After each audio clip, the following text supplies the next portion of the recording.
গণেশ বাবাজির সোয়েটার বানাচ্ছি, দেখো কি সুন্দর ডিজাইনটা।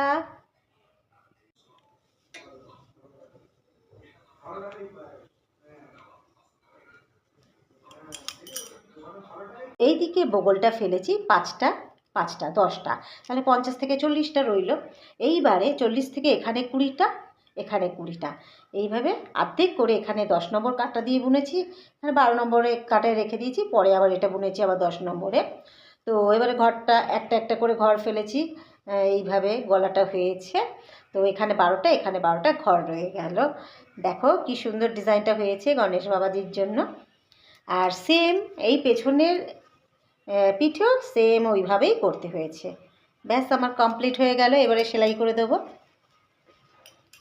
মাঝখানে 7টা নীল নিয়েছি, এবারে 7টাকে 5টা হয়ে যাবে। এই যে এই নীলটাকে গোলাপি করে নিচ্ছি, এবার 5টা নীল ঘর হয়ে যাবে। আচ্ছা কীভাবে বানিয়েছি দেখো। হ্যাঁ, পরানোর সুবিধার জন্য আমি এখানটা টিপ বোতাম দিয়ে দিয়েছি যাতে পরাতে অসুবিধা না হয়। এই যে এখানেও টিপ বোতাম দিয়ে দিয়েছি, ঠিক আছে। এই হাত দুটোতে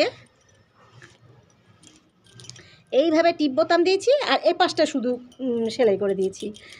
এই যে সোয়েটারটা এইখানটায় সেলাই করে দিয়েছি, সোয়েটার এখানে সেলাই করেছি, আর দু হাতে এপাশে টিপ বোতাম দিয়ে দিয়েছি, এপাশে টিপ বোতাম আর সাইডেও টিপ বোতাম, যাতে পরাতে অসুবিধা না হয়। এই যে এইভাবে করিয়েছি।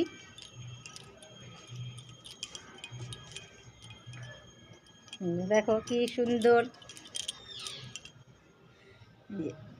হয়ে গেল।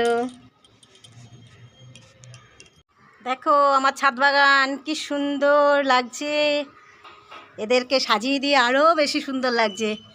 যে আমার গনু বাবা কালকে নতুন সোয়েটার বানিয়ে দিয়েছি, আর এই দুই বোনের তো আগেই বানিয়ে দিয়েছি ঘাগরা সোয়েটার।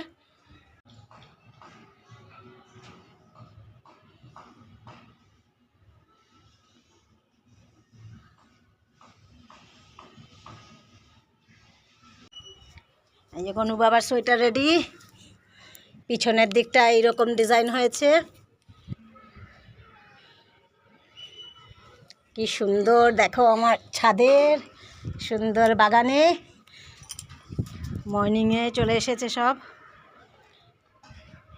শীতের মর্নিংয়ে সবাইকে একদম ছাদে নিয়ে চলে এসেছি।